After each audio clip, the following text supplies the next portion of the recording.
Хип-хоп – это поле, в котором можно разгуляться. Мир меняется и открывает перед молодыми людьми новые горизонты, и люди стараются выделиться из толпы. А хип-хоп в чем-то им помогает. Выделиться, самоутвердиться, завоевать респект окружающих. Не этого ли хочет каждый? В хип-хопе твои шансы добиться вершин намного возрастают. Здесь нет четких границ и правил. Хип-хоп очень демократичен. По большому счету тут все решает любовь зрителей, а не мнение жюри.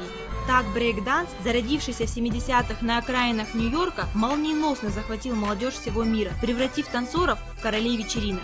Лидер команды South Kings Ацамаз Гаси в хип-хопе как рыба в воде. Хип-хоп-культура сама по себе просто такая культура уличная, где есть все.